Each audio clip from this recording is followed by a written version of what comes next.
نحمدہ ونصلی ونصلی علی رسولہ الکریم اما بعد فاعوذ باللہ من الشیطان الرجیم بسم اللہ الرحمن الرحیم۔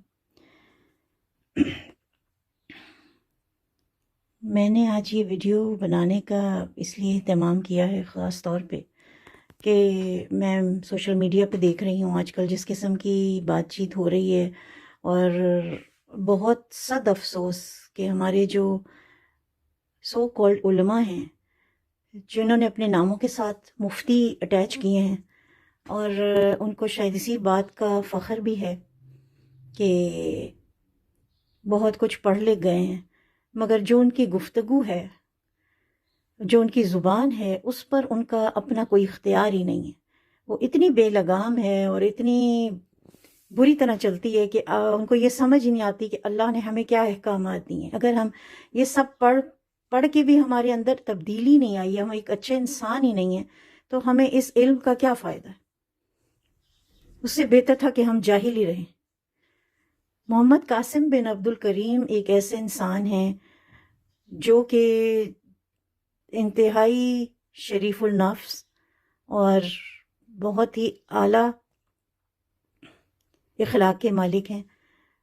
وہ کسی کی برائی نہیں کرتے، کسی کے بارے میں برا نہیں سوچتے، نہ برا کہتے ہیں۔ اور اگر مفتی صاحب یہ سوچتے ہیں کہ کیونکہ وہ جواب نہیں دے رہے تو ہم جو ہمارے منہ میں آئے ہم بولے جائیں، تو یہ آپ کو ہم اچھے سے بتا دیں کہ اللہ پاک نے ہر انسان کے منہ میں زبان رکھی ہے، اور زبان جو ہے وہ ہر کوئی استعمال کر سکتا ہے، لیکن یہ زبان آپ کی اپنے اندر کی چیز بتاتی ہے کہ آپ خود کس قسم کے انسان ہیں۔ جب آپ ایک انسان کی شکل و صورت کا اتنا مذاق اڑاتے ہیں تو آپ یہ نہیں سوچتے کہ میرے رب کی بنائی ہوئی تخلیق کا میں مذاق اڑا رہا ہوں؟ میں ہوں کون؟ میری حیثیت کیا ہے؟ میں تو ایک ایک پل کو اپنے رب کا محتاج ہوں۔ اتنا فخر، اتنا بڑائی، یہ کس لیے آپ کے اندر؟ کیا اسی لیے آپ نے پڑھا ہے کہ اپنے آپ کو اونچے سے اونچا سمجھیں اور ہر دوسرے انسان کی بےزتی کریں؟ بےزتی کرنے میں 2 منٹ لگتے ہیں۔ اگر ہم نہیں کر رہے تو ہم اس لیے نہیں کر رہے کہ ہمارے رب کا یہی حکم ہے کہ ہر انسان قابل عزت ہے، اور تم میں بہترین وہ ہے، میرا رب کہتا ہے، جس کے اخلاق اچھے ہیں، نہ کہ وہ ایسا بد زبان ہے، بد اخلاق ہے، جب بات کرے تو دوسرے کی تذلیل کرے، جب بات کرے تو اگلے کو نیچا دکھائے۔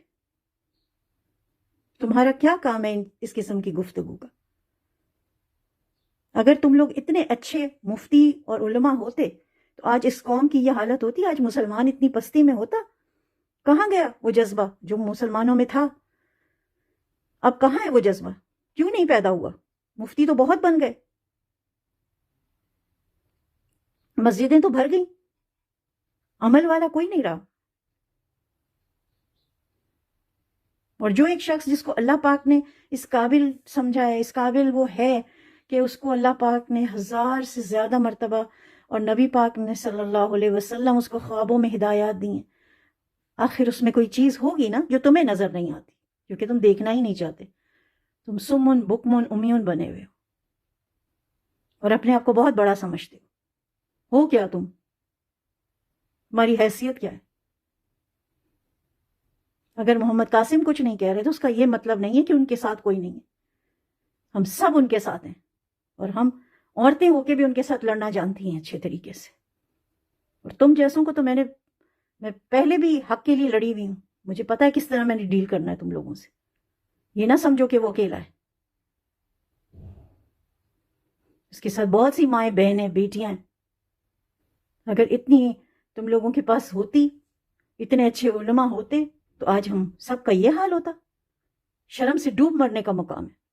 پتہ نہیں تم لوگ آتے کس طرح، ویڈیوز اپنی بناتے کس طرح، تم لوگوں کو تو شرم سے مر جانا چاہیے۔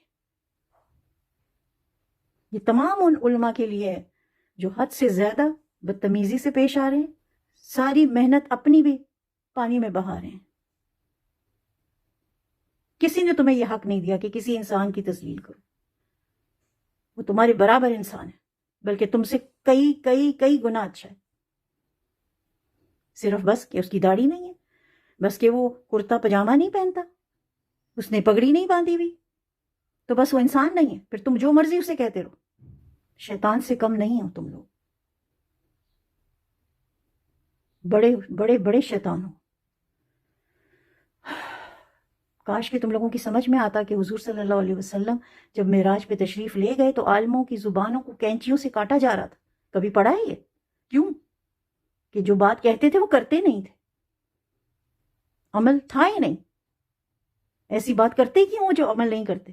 اور جب تم یہ کرو گے تو تمہارے مرید اور تمہارے شاگرد کیا سیکھیں گے تم سے؟ داڑھی رکھو تو اس کا حق ادا کرو، سر پہ ٹوپی پہنو تو کچھ ادب بھی سیکھ لو جو تم میں ہے نہیں. خبردار آئندہ جو تم لوگوں نے اس طرح کی ویڈیوز بنائی اور مذاق اڑائے، اللہ تم سب کو پورا پڑنے والا ہے.